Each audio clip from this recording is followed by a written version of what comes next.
Raising the Bets is brought to you by the Star Quest Production Network and is made possible by our many generous patrons. If you'd like to support the podcast, please visit sqpn.com/give.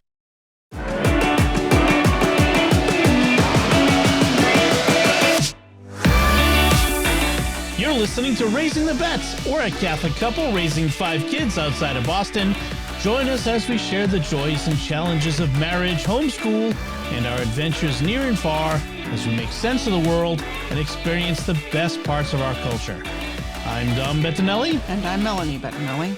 So, Melanie, today I had a fireball to the face. I had a fireball facial. Yes. So we'll just start with that. Yeah, I was not amused. I wasn't amused either. In fact, I think I was actually shocked for a little bit afterward. Here's what happened. I did the big dummy thing.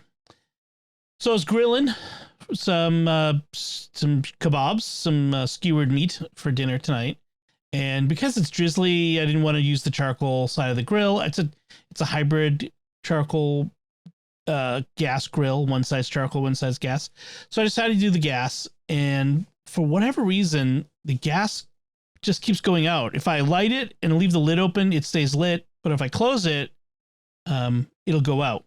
And it went out. And so I wasn't even thinking. Like, I know you're not supposed to do this. I opened the lid, saw it was out, and hit the igniter. I know you're supposed to let the gas vent before hitting the lighter range. So turn everything off, let the gas vent.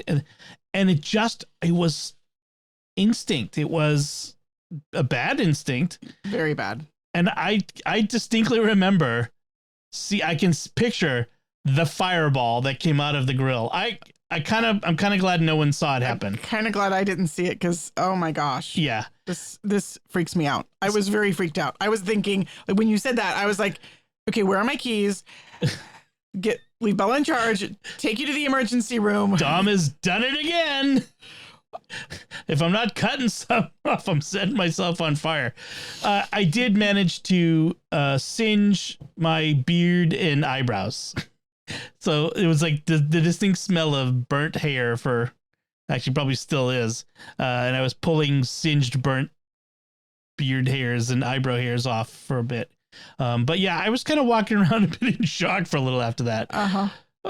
So remember, folks, if the grill goes out, always turn off the gas, give it time to vent, then relight it. Oh gosh, that close to being a cautionary tale. This is where I feel like I should be quoting the car talk guys. Don't be an idiot like my brother. Yes. Don't be an idiot like my husband. Yeah.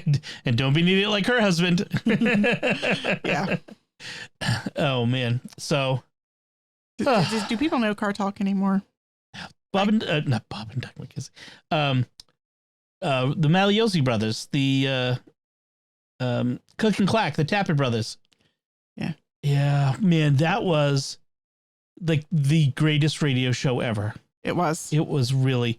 I don't know if I've told the story, but like there was one time when I was at Steubenville, I was driving from college into Pittsburgh, which is like a 45-minute drive, and I remember, and I forget where I was going. I was probably going to buy bulk chicken. Bulk chicken. I used to, once a month, I would drive into this place in Pittsburgh where I could buy 10 pounds of chicken for like $1 a pound or something like that. Just like boneless chicken breast. Okay. And then live off of that as a college student. You know, it was worth the ride.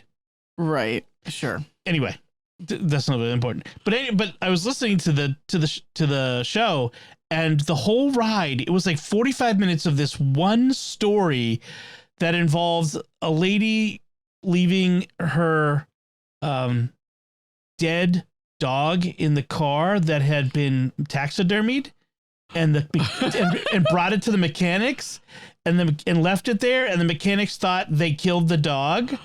Oh my gosh. And bought an identical looking dog and put it in the car for the woman to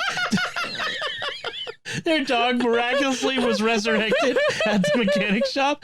I had to pull over at one point. I was laughing so hard I could not see the road. It was the funniest story. Oh my gosh. And I think they still play reruns. They must. Like at least locally here on the local where they originated. Oh man, and you could probably get them as podcasts or online, download them all, something like that. Wow, it was so good. One of the brothers is still alive, still with us. I think they retired before the one who died, probably because he was in ill health. But yeah, one of them's still with us. But yeah, that was such a great show. Anyway, speaking of great shows, we got a lot to talk about. Going all the way back last week, not next week, because this isn't Doctor Who.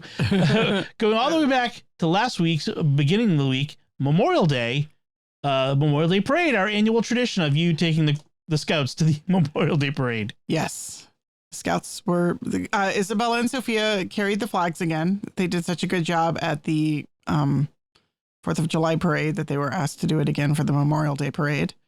And Bella also helped to lead the Pledge of Allegiance and was honor guard for the laying of the wreath.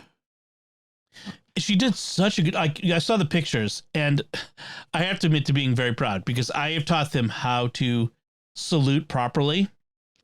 Yeah. And to stand at attention.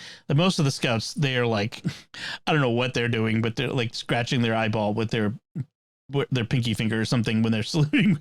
But my kids, they salute properly, and they have, the upper arm is parallel to the ground. How I learned in ROTC, right? And she looked really, really good in those photos. She was also really good. I mean, she has ADHD and she fidgets a lot, and she managed to stand up there in front of everybody and did not fidget. And yes. She was up there for most of the ceremony because they called her up at the beginning, she and another scout from a different troop, to lead the pledge. And they stayed near the front until the wreath laying, which was near the very end. It was almost the last thing they did. Mm. You said there was a guy give a speech that... there were lots of speeches. There was one particular one where you said that Bella was very moved by it because it reminded her of my dad. Oh, yeah. There was a guy who was... No, I am not going to remember... You don't have to remember the whole speech. No. I'm just like... He was like a lieutenant colonel. Oh. In the army from like a neighboring town. And he had served, and his brother had died in action. His brother died in the invasion of Grenada. Right. And so he sort of was talking about Memorial Day, from the perspective of his family who had, lost a family member in action, and like his mother, evidently the members of his brother's platoon, perhaps. Yeah. Company, whatever. Were on the West Coast, like out in California. And his mom found out that they weren't going to be able to make it to the wake and the funeral. And she got on the phone and she called the White House and demanded to speak to the president. Wow. She talked to Ronald Reagan? She did not actually speak to the president, but she demanded to speak to the president. She was eventually transferred to the appropriate office at the Pentagon. And those boys were all flown to Massachusetts for the funeral. He said, do not mess with Italian mamas. Well, given that there can't have been that many guys who died in the invasion of Grenada. It was like maybe 100 and something, I think, guys. It was not a huge number. That would have been something they might have gone to some lengths to do. Yeah. Yeah. Anyway, it was a great story. And in fact, only 19 Americans were killed. Okay, maybe it was total like 116 wounded. Wounded. That's what I was remembering. Yeah. Wounded numbers in my head. With only 19 Americans killed in that, I'm going to guess that they decided, we need to make sure we take care of those families. Right. Anyway, the part that really moved Bella, though, was he was talking about the importance of Arlington National Cemetery, and pointed out that we have a military cemetery here in Massachusetts, in Bourne, which is where your father is buried. We just buried him last year. And so Bella, I messed it up too. Bella and I both messed it up when he was talking about that, thinking about your dad and his funeral. Yeah. So I probably would have too. Yeah. That could have been there. I was recording shows. So one of these years I'd like to go. I went a long time ago. They do a nice parade and ceremony, I have to say. Our town does the patriotic holidays really well, mostly due to the town historian Thomas Benvey. When he does passes, an amazing job. When he passes, we are going to be very much the poorer for his loss. Yes, that will be true. Yeah, because he's pretty much he sort of is the corporate memory for the town, and it's kind of amazing to see somebody who is that. Like, I don't have roots in this town. We've only lived here for 14 years. Yep, but the way he talks about Holbrook, the historical memory he has, it makes me feel proud to be a resident of Holbrook. And I think that's such a gift to be able to help people feel connected to the place where they live, to the history and to the memory of it. That's really a great gift. And I'm just kind of impressed. I'm a firm believer in, if you live in a small town, especially, I think you should definitely try to find the town historical society, or most little towns have one, at least here in New England.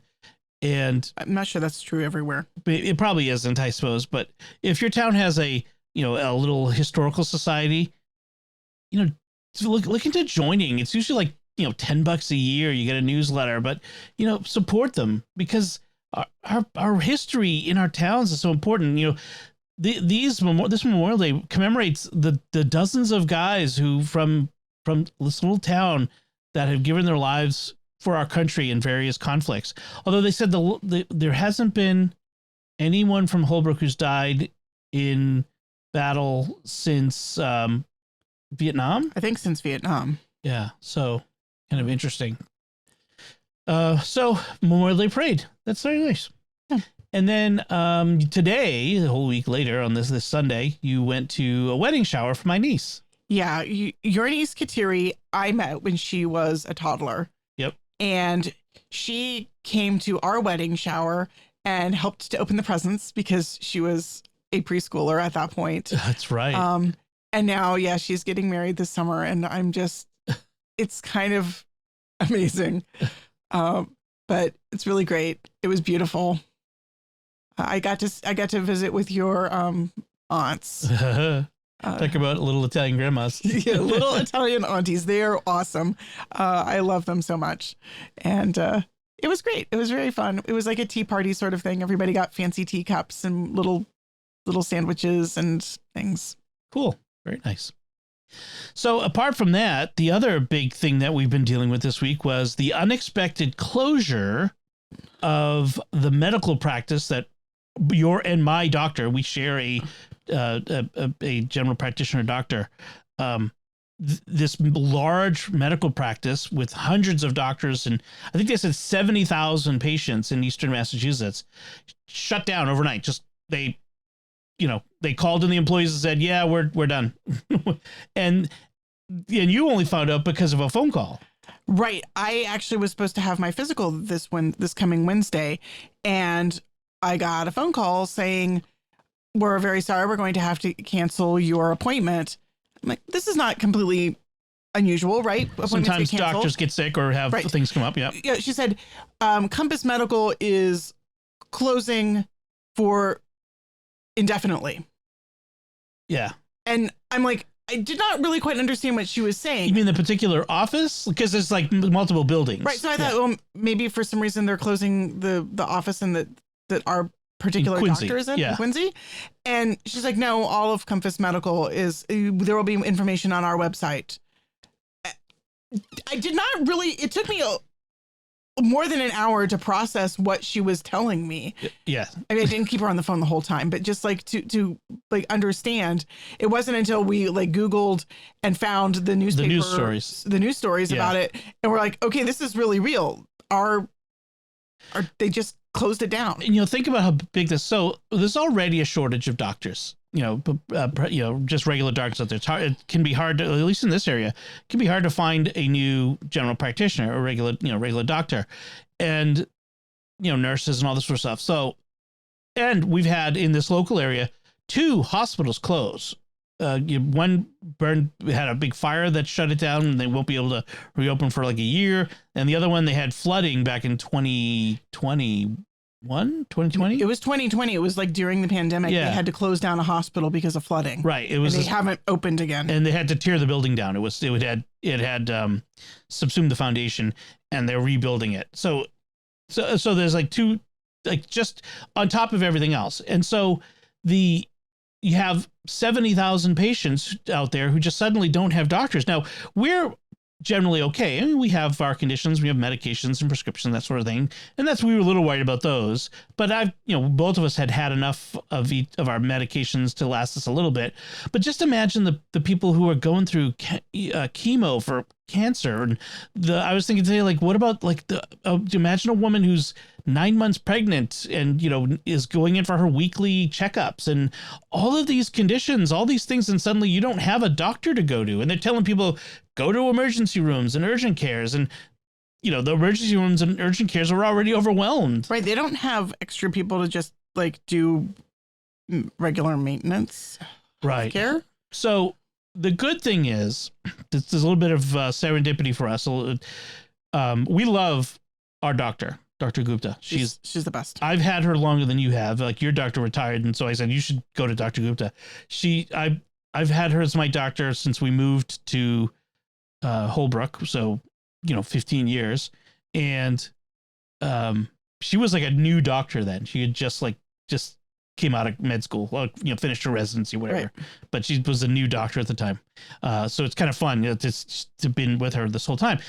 And so I'm like, I want Dr. Gupta wherever she goes. I want to know where she's going. I wanted her to be my doctor. Well, it turns out that the medical practice that our kids are all with, which was separate from, thank God, from the one that we were in, that our doctor was in, they have taken in at least our doctor.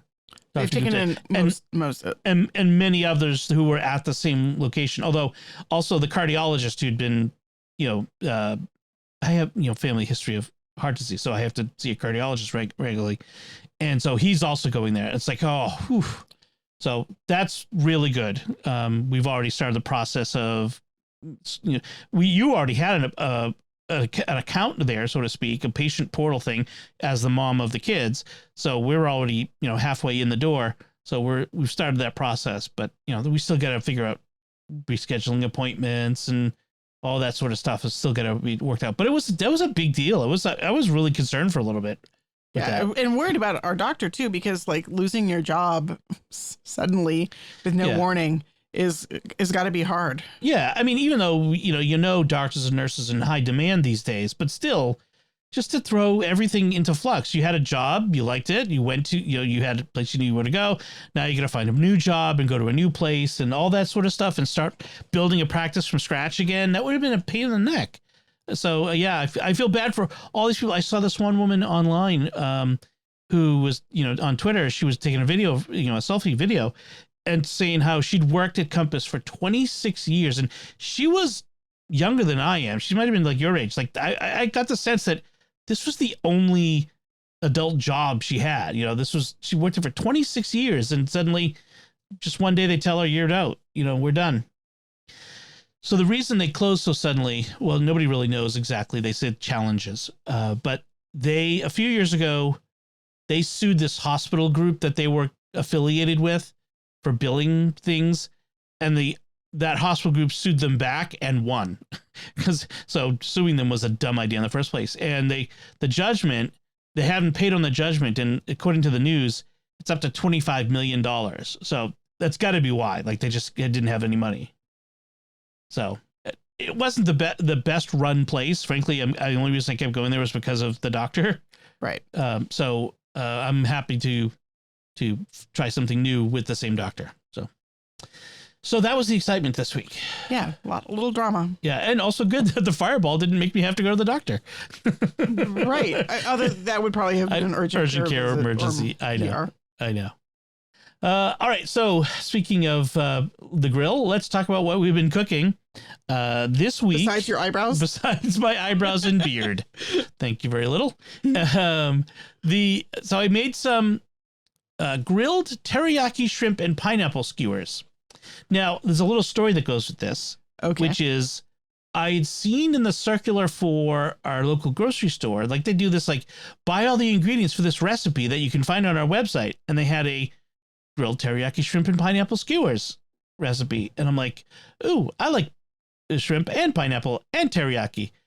But when I went to their website, the recipe was nowhere to be found. I'm like, huh.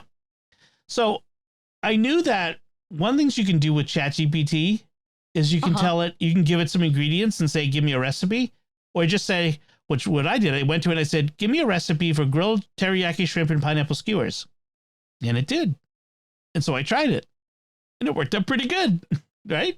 Yeah, it was okay. Yeah, it needed a little something, like some tweaking, but it needed red bell pepper, which yes, I didn't have because we'd used it in a different recipe. We used it all. We only had week. one bell pepper, and I had already used it for something else. Yeah. So, but that it's fine. Next time I'll know. And it needed bigger shrimp than I had. The shrimp cooked way too quick for the grill. Yeah. But nevertheless, it worked out pretty good.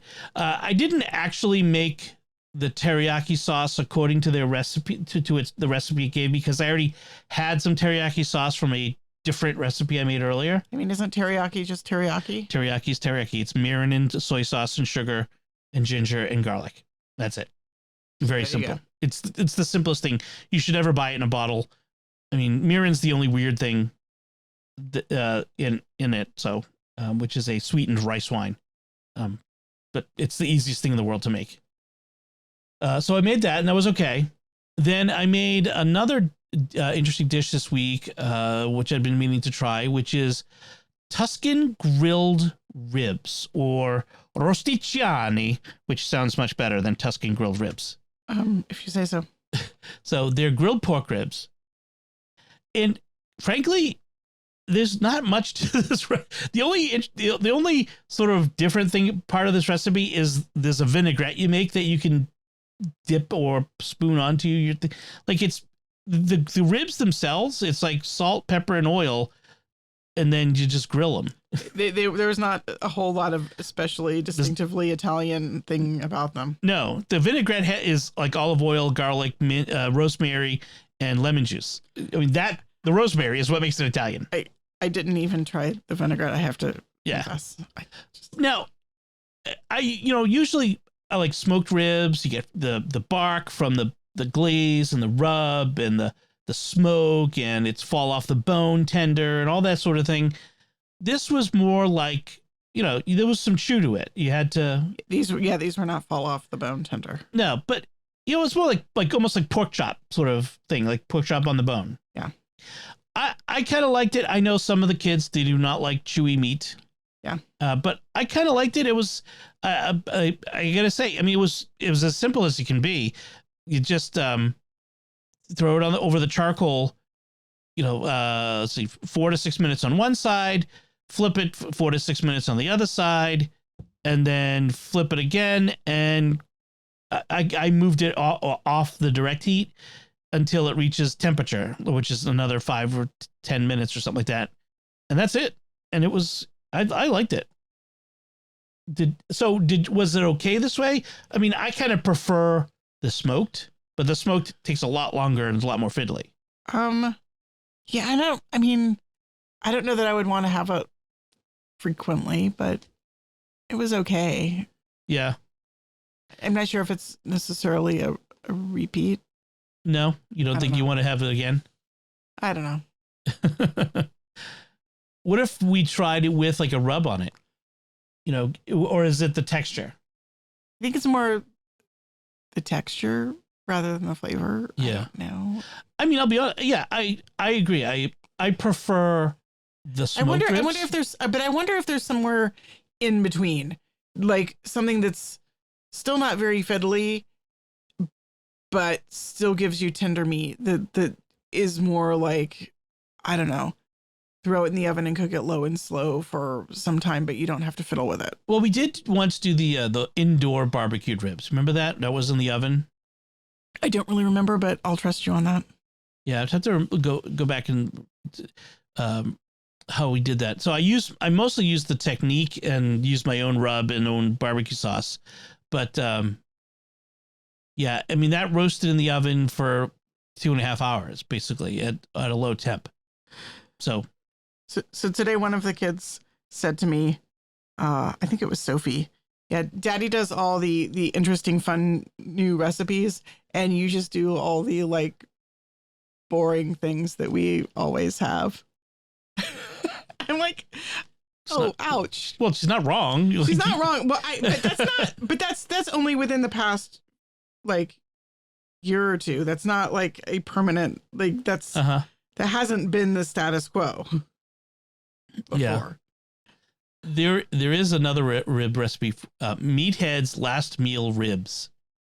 So, what's his name? Meathead. I had the same problem the last time we talked about him. There's this guy called Meathead. Meathead Goldwyn. It's his stage name. I'm gonna guess his parents didn't name him Meathead. You don't think so? No. He says Dad was the first to call me Meathead after watching Archie Bunker. Well, there you go. So, anyway, so Meathead Goldwyn is this pitmaster expert barbecue Hall of Famer. So basically, he had to live up to that nickname. Yes, I guess. And so it's this recipe is called the best smoked barbecue ribs you've ever tasted, the last meal ribs. So, I mean, you gotta try something like that sometime. Right. Anyway, yeah, I mean, Sophie was saying, like, I made beef suya today, which is a West African beef dish. It's like a peanutty beef. I've made it before and talked about it on the show, although this is a different recipe. But she was like saying, like, in prayer time, you know, because we always have them thank God for something today.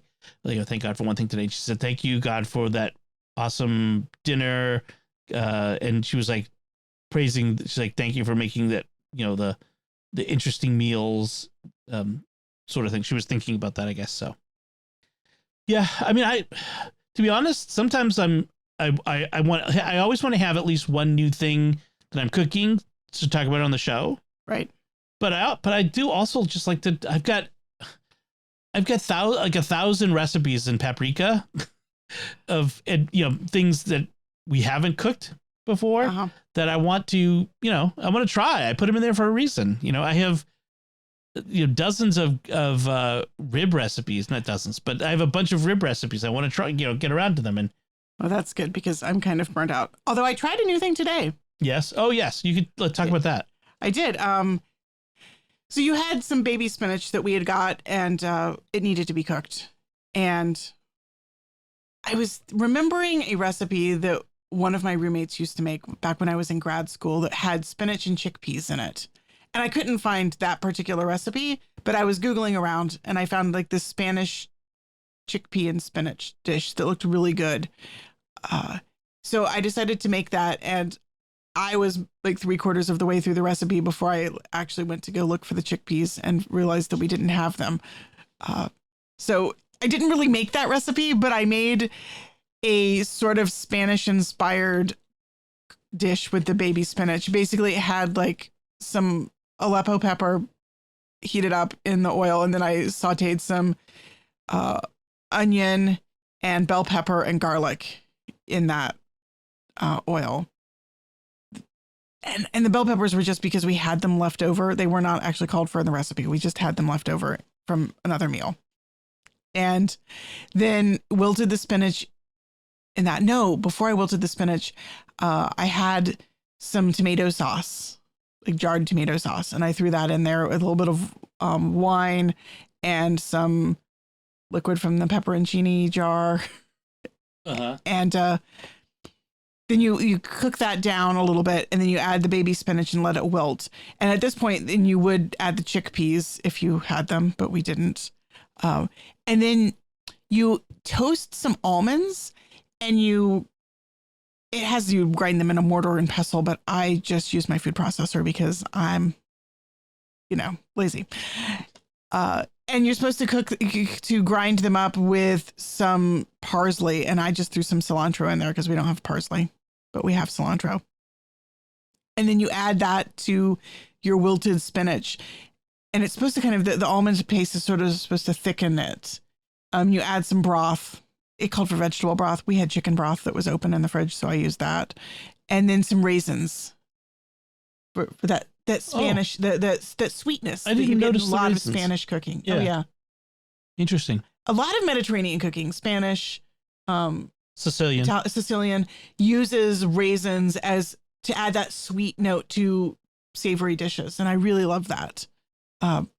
So yeah, it came out like really like a flavorful sort of sauce. It would have been good with the chickpeas in it, but it was okay without. I think the chickpeas would have added mostly texture. Right. Give it a bit of something to chew on. So, but otherwise the flavor was really good. I really enjoyed that. The almond was an interesting flavor in that. I thought that was interesting. I really like it. Kind of reminded me a little bit of the muhammara. Is that how you say it? I don't know. It's like a Spanish dish that has like roasted red peppers and nuts. I think originally it calls for walnuts, but you can substitute other nuts for it. And it's kind of like a spicy, creamy, peppery sauce. Yep. Used for vegetables. So this kind of reminded me of a variation on that. Interesting. Anyway, I'm definitely going to make that again. Yeah. Because I feel like with sauteed greens, I have a tendency to kind of just do them very simply with onion and garlic and maybe like a little bit of vinegar or lemon. And I wanted something more, something different. So it was a fun experiment. I feel like with experimenting with vegetable side dishes, there's a little bit more freedom because I'm not trying to make sure that all of the kids are going to like it. Because we also had green beans and broccoli at the table for them to eat as well. Right. So I felt like this was just you and I can try it. Maybe other kids could try it if they wanted to, but they don't have to, and they don't have to like it. I mean, that's one of the things we always try to do is like, we always have things that maybe the kids won't eat. Not always, but like we try to be okay with having things that maybe the kids won't eat that we'll like and get them to try just a taste or something along those lines. And I think it works out pretty well in the long run. So that's what we've been eating. So let's talk about some things we've been reading or watching. So a couple things I want to mention, a couple things I've watched. I watched the first episode of a Netflix series starring Arnold Schwarzenegger called FUBAR, which is an acronym for something that's not family friendly. And I don't know. It was kind of, Arnold is getting up there now. He's got to be late 60s, early 70s, something around that area. And so he's getting a little old to be playing action star, honestly. And so he's like this CIA agent who's retiring. And it turns out, and he's, kept it that he's been this secret agent from his family his whole life. And he has this daughter, and, he thinks she's like the perfect daughter who lives a, very boring life. Well, it turns out she's also a CIA agent, that unbeknownst to him. And they didn't know, neither of them knew. And so he's been called to go rescue her from her assignment that has gone bad, and hijinks ensue. So would the CIA not sort of see that as some sort of a conflict of interest and not actually have a father rescuing a daughter? Well, yeah, they also wouldn't have as it turns out, 75-year-old Secret Service. CIA agent in the field either. Right. It pushes believability at every turn. Okay. I mean, this is sort of a farce. I watched one episode. I don't know if I'll go back and watch anymore. It was kind of silly, frankly, but yeah. Was it supposed to be funny? I think that there are bits that are kind of meant to be haha, but I don't know. It's not supposed to be like a comedy series. Okay. It's supposed to be action. It's an action comedy. That's the way to describe it on Wikipedia. That's my response is meh. So then there was the season finale, or maybe probably series finale of Ted Lasso, the third season. Apple's been very cagey about whether this is the end of the show altogether. It certainly felt like the end of the show. There are some openings if they want to spin off or continue without Ted and that sort of thing. But it was kind of an odd final season because so many major plot points happened in between episodes, like major changes in what's going on with the characters happen off screen. That's weird. It was kind of odd because like they wanted not to focus on that, but on the way that people dealt with it. And there was lots of reconciliation. There was lots of people doing nice things to other people, which is what Ted Lasso is really about. You know, and where other shows would hype the drama by building the conflict, Ted Lasso always went in the other direction and, you know, worked to make people feel better and to reconcile. Okay. So, I mean, I did like that about it. You know, the language is terrible. Let's just be clear there. And there's lots of references to extramarital activity. So that's not great either. But it's kind of interesting that in so many ways it's about people being good to each other. And you know, when you have the opportunity to do good or ill, you choose the good. And the people in general, everyone except for one person who is just apparently irredeemable, end up good in a good way at the end.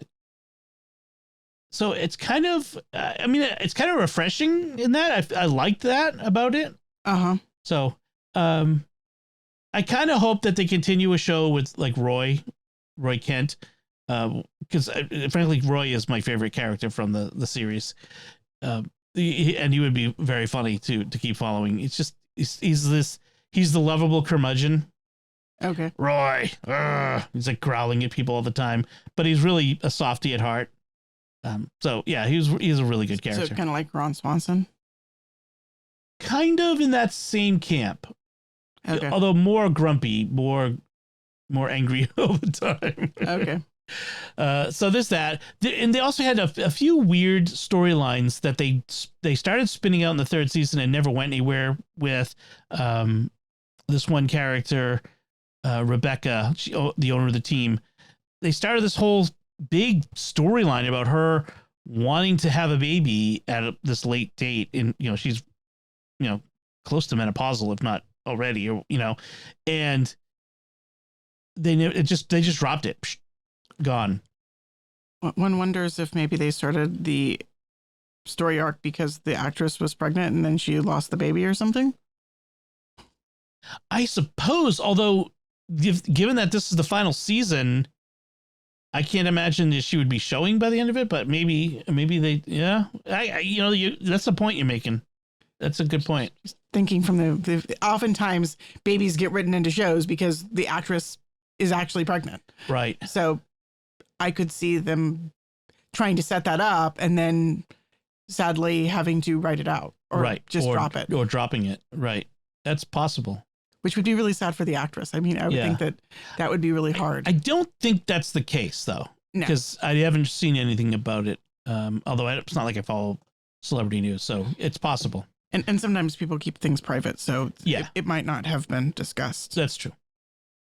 So the other thing we watched separately, because I want to talk about something we watched together. Okay.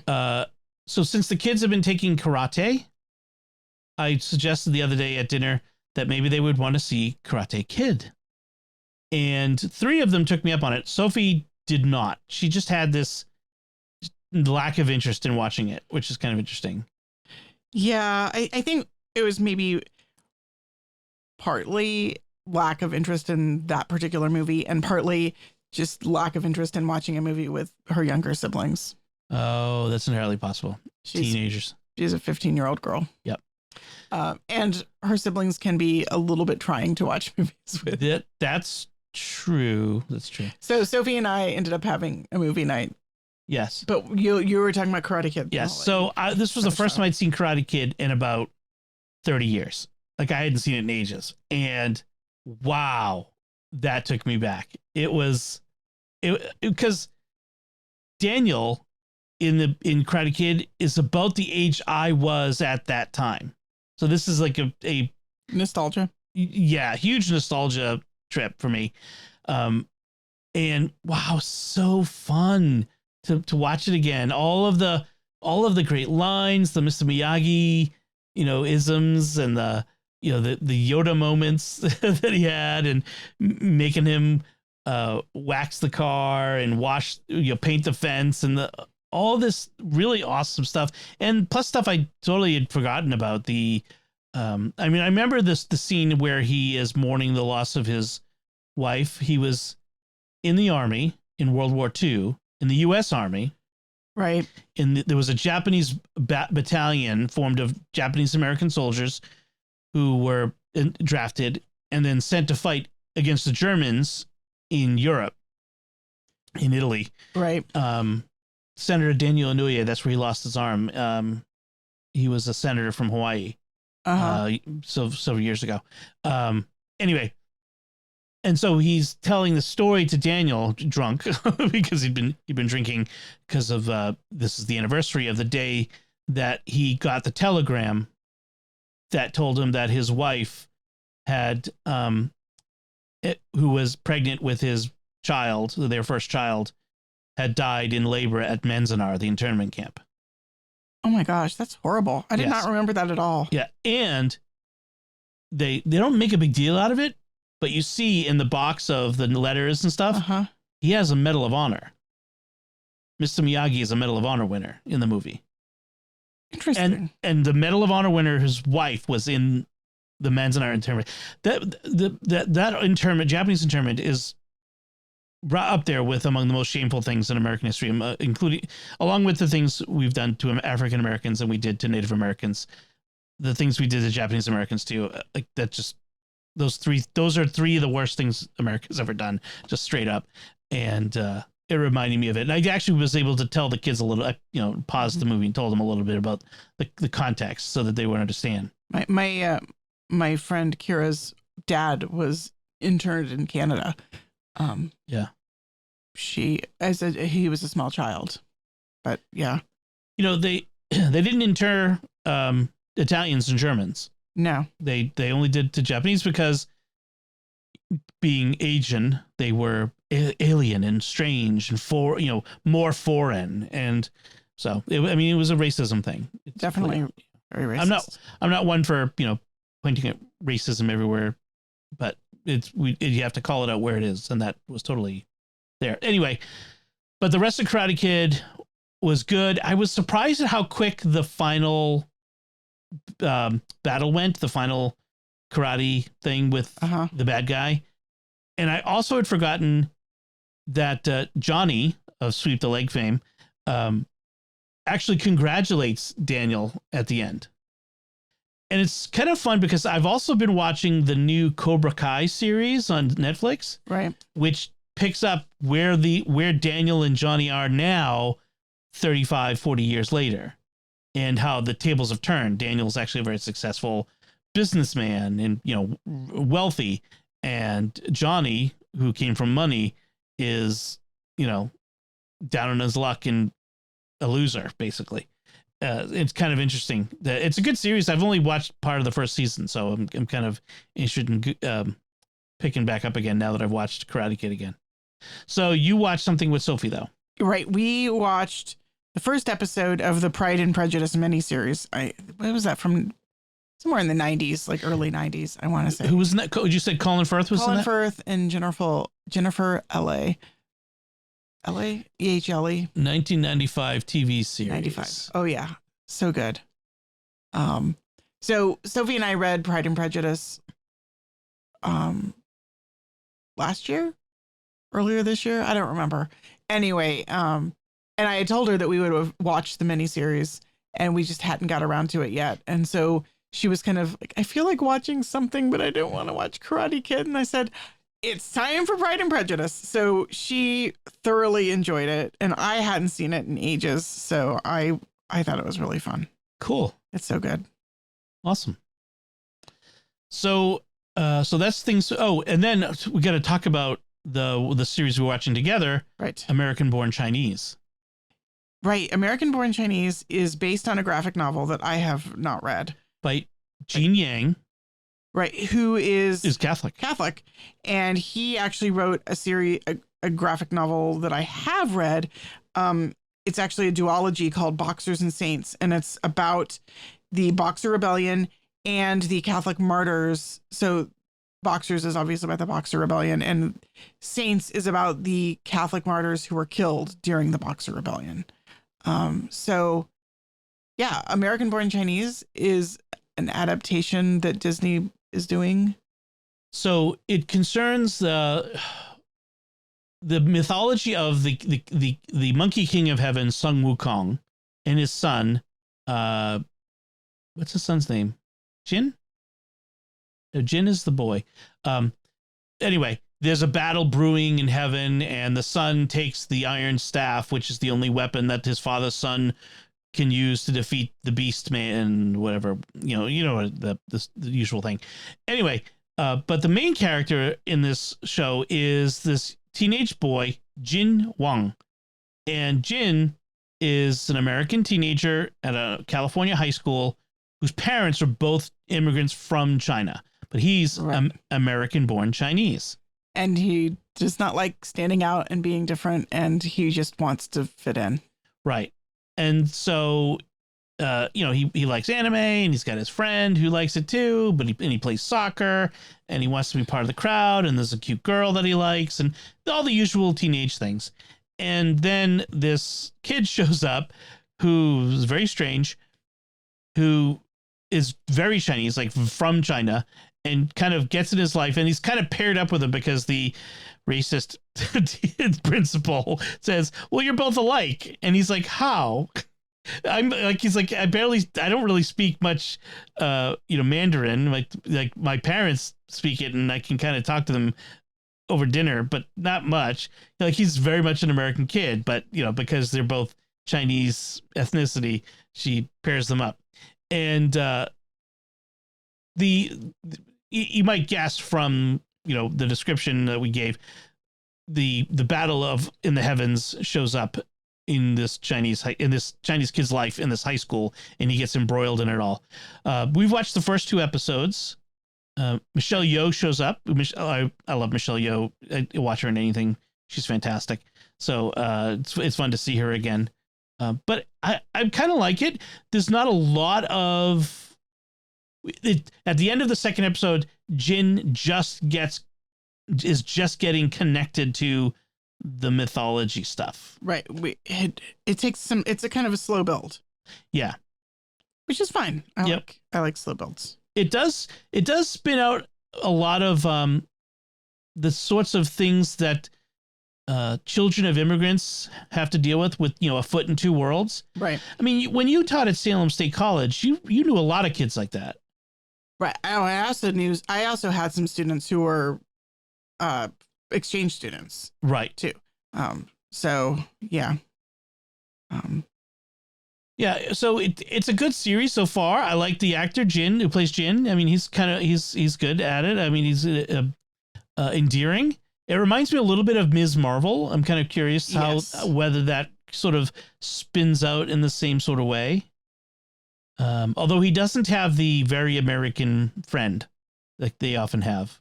Like Ms. Marvel had the very American. Kamala had the friend who had a crush on her. Right. That sort of thing. So. It's a different show in that sense, but it's interesting. I'm looking forward to finishing that out.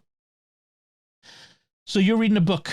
What are you reading? It's undoubtedly you're reading a book. Of course, I'm always reading a book. I'm reading several books, but I'll just tell you about one. I'm reading another Elizabeth Gouge novel because I'm on a kick. This one is called Gentian Hill. Gentian is the name of a flower, just in case. So it follows 2 characters. Well, it's kind of a big cast of characters, but there's 2 main characters. It's set in England at the time of the Napoleonic Wars. And there's a little girl whose name is Stella, who is a farmer's daughter, except it turns out that she finds out that she was in fact adopted. Her mom had been found, like, a ship exploded.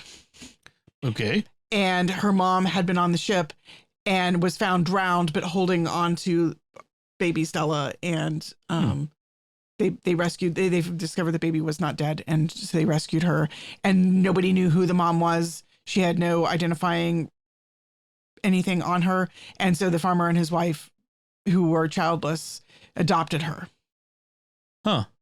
And then there's a boy who is Irish Catholic. Well, he's sort of raised in England, but I think his grandmother was Irish or something like that. His name is Anthony, but he's an orphan also. He was raised by his grandmother. He has, when she dies, he's left on his own. And there's an uncle who is a captain in the Navy, who he basically, Zachary is sort of unwillingly pressed into being a midshipman on his uncle's ship. And it is a bad ship. And anyone who's read, Age of Sail stories knows that there are bad ships with bad captains and bad discipline. And Zachary is A, seasick, B, doesn't want to be at sea, C, grieving and miserable, and he becomes the victim of bullying, and he eventually deserts because life is just intolerable and he doesn't have any internal resources. Right. He's also, the fact that he's Catholic, I think, also is against him. So he deserts. Stella ends up seeing him and taking pity on him. He's sort of been wandering around the countryside begging for food, and she feeds him. And they have this amazing connection, like sort of almost soulmates, even though they're kids. Right. They're sort of destined to be a great romance, like from the beginning. They just have this mystical connection, really. And so the story plays out where he ends up, long story short, he ends up being adopted by this local doctor who kind of takes him in. And he's the doctor who is deformed and has never married and never had a child, but he always really wanted a son. And so Zachary sort of becomes his son. And then the doctor eventually convinces him to, like, sort of turn himself in and rehabilitates himself, and he goes back to sea. And so it's kind of a story about these two characters and their connections. And it turns out that Stella's father may be sort of in the picture, but doesn't, at the point where the story I am, the reader, have figured out which character is her father, but she doesn't know and he doesn't know that they're related, but they have a really strong connection anyway. This book is very much like all of these characters have these really deep soul connections. Right. It's very heartwarming. Makes me a little bit jealous because, I've never had these like magical, like soul connections. Not with me. The kind of where, she like has real dreams where she's like almost like, prophetic dreams where she meets Zachary, like, has these visions of where he is and knows that he needs her prayers. Anyway. Oh, she does remote viewing. Yeah, like remote viewing. Cool. Sort of She's got ESP. Right. Except she psychic powers. Yeah, very much. It's cool. And there's a Catholic priest who's and sort of the Catholic, in England at that time, all the Catholics were either immigrants, like new immigrants, or they were the old aristocracy, like who were the only people in England who were able to hold on to the Catholic faith because they're the only people who could pay the fines. Right. During the time when it was illegal to be Catholic. So it's very interesting. Like there's definitely a strong element of faith and prayer, and their connection is sort of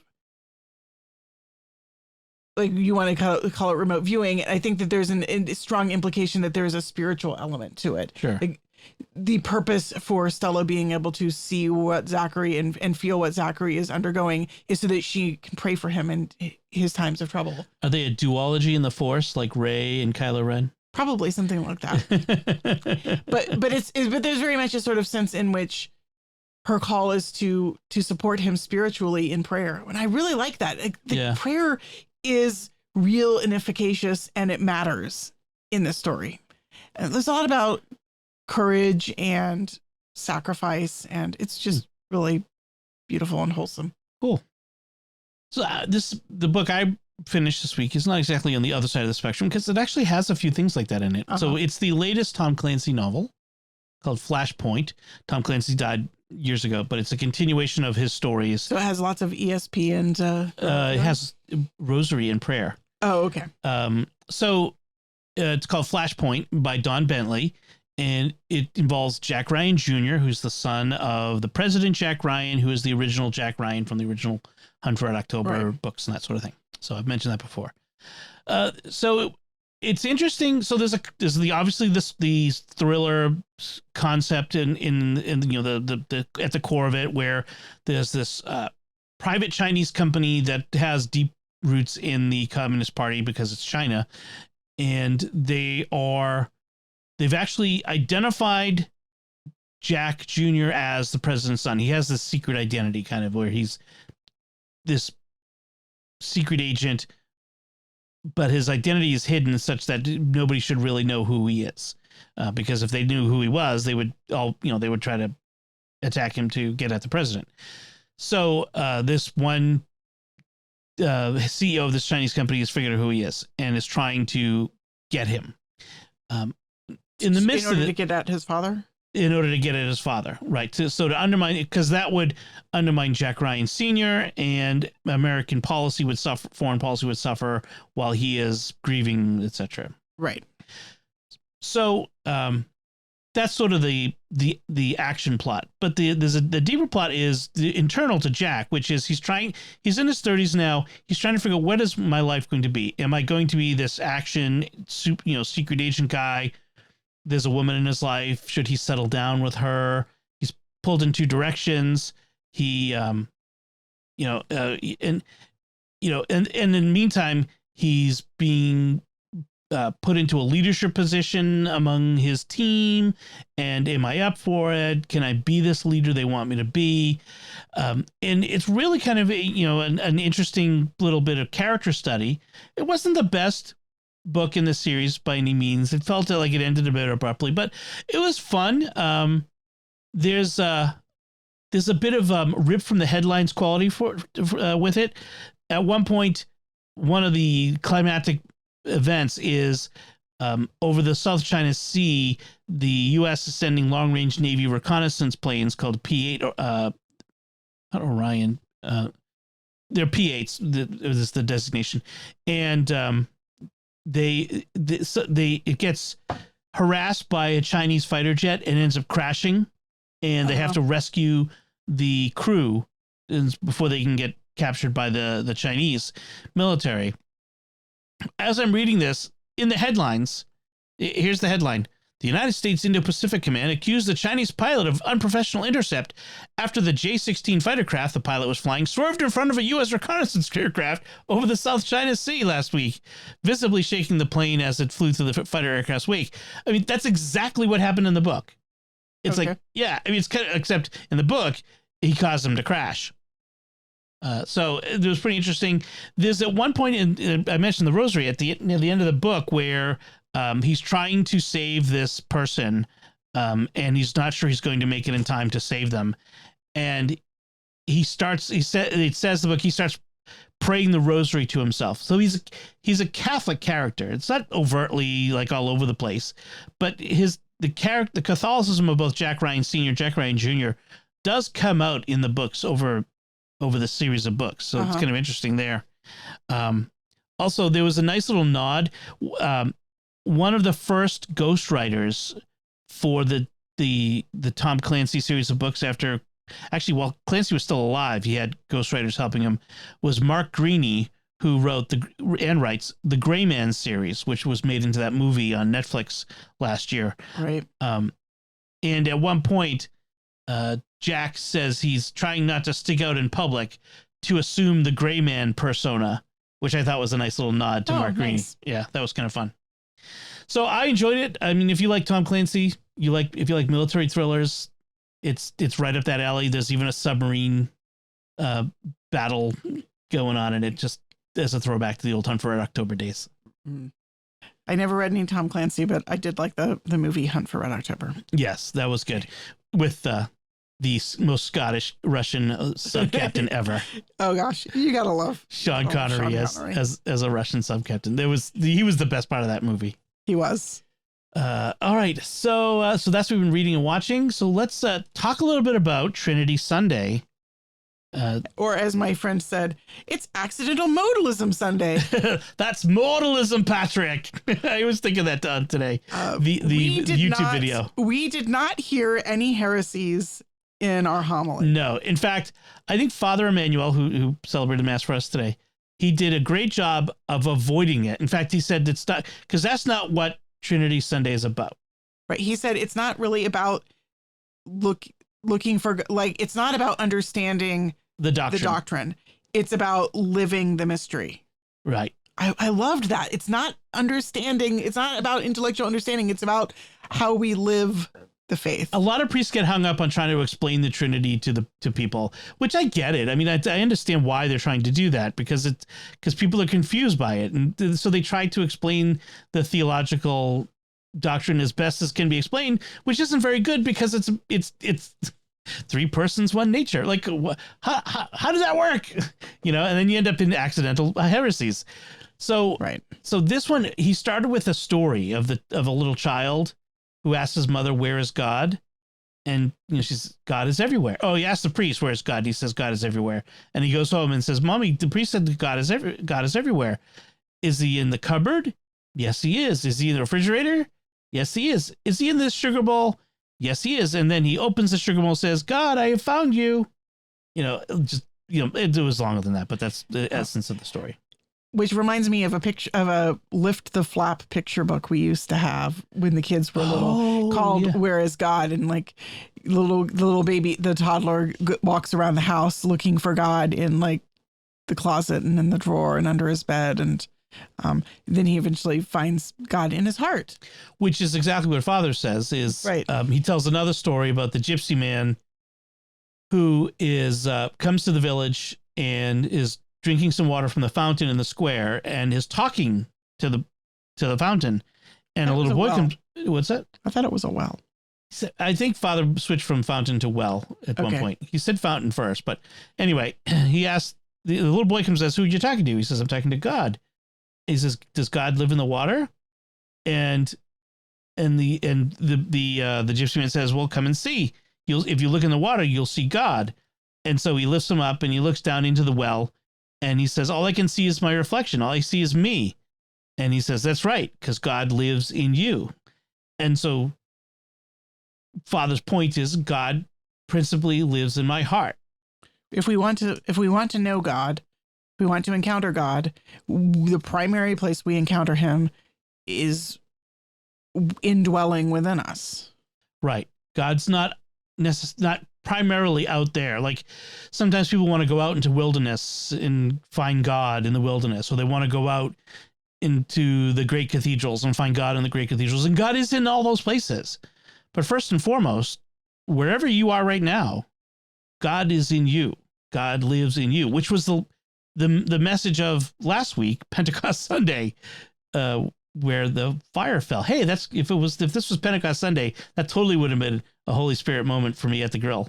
Let the fire fall. I don't think so. Tongues as a fire in your face. Anyway. I don't think the Holy Spirit appears as like a fireball in your face. A fireball from the grill because you forgot to vent the gas. Yes, I guess that would be right. That's really not it. No. Anyway, Father said, we are made in the image and likeness of God. He made me out of love so that I might love him in return. This love, we begin with love. God is love. If you know love, you will know God. Right. And that was another very important part of his homily. Right. And I really liked what he said about, if we love, we will reach out in prayer for those around us. If we refuse to pray for those around us, we will never know God. Because when we care for each other, we are caring for God. I really liked that love has to extend to our neighbor, and we encounter God in ourselves, but in ourselves through our love of neighbor. Love is always outward focused. Love isn't love if it is not always trying to escape, to go out. Because because love is about relationship. Yes, which is why the Trinity is 3 persons. Right. Because God is complete in and of himself. And if God is love, God must have more than one person. Because otherwise it's just narcissism. Right. And that's not love. God is not sparkling narcissism. But when we love, then we become that image of the Trinity. We live in God's love, and we become like that eternal love, that immortal, undying love. Right. And that's how we experience God's life. God's life, God's inner life is that relationship of love. And so that when we enter into relationships of love, we are participating in the life of the Trinity. Like that's what the Trinity means, is a loving relationship. Right. The Trinity is not just an obscure doctrine. It is a way of living in love. Yeah. Really good by Father Emmanuel. We have such good priests. We're very lucky. Yes, and we didn't have to stand up and say, that's modalism, Father. I think every year on Trinity Sunday, I include the link to the video. There's a video by this Lutheran guy where it's an animation of the pagan Irishman responding to St. Patrick, who trying to explain the Trinity using the cloverleaf, and calling him out for heresies, because the reality is every time you try to explain the Trinity, you always end up, not heresy is a strong word, but you always end up in error, because it's always an analogy, right? And all analogies eventually fail, and you can't explain Trinity in human terms. Right. We are too limited. Our brains are too limited to understand it. All analogies fail. Yep. Especially with in regard to the Trinity. All right. Speaking of things ending, I have a bad segue. That's a terrible segue. It is a terrible segue. So, in any case, something that's really good is we'd like to take a moment to thank our patrons who make it possible for us to create Raising the Bets, including Chris N., Deborah B., Bradley J., Cynthia A., and Ryan N. Their generous donations at sqpn.com/give make it possible for us to continue Raising the Bets and all the shows at StarQuest, and you can join them by visiting sqpn.com/give. And that's it for this time. Find links from our discussion in our show notes at sqpn.com/bets. That's BETTS. Send your feedback at the StarQuest Facebook page, facebook.com/StarQuestMedia. Send us an email at bets@sqpn.com, or visit the StarQuest Discord community at sqpn.com/discord. Remember to like Raising the Bets on the StarQuest Facebook page at facebook.com/StarQuestMedia. Retweet us on Twitter at SQPN, and leave us comments wherever you find us. We love to interact with you. Until next time, I'm Dom Bettinelli. And I'm Melanie Bettinelli. Thank you for listening to Raising the Bets on StarQuest. All right, now we are recording. You're listening to Raising the Bets. No. Here's another show on the StarQuest Network you're sure to enjoy. The Secrets of Star Wars. Find it wherever fine podcasts are found, or at sqpn.com/Star Wars.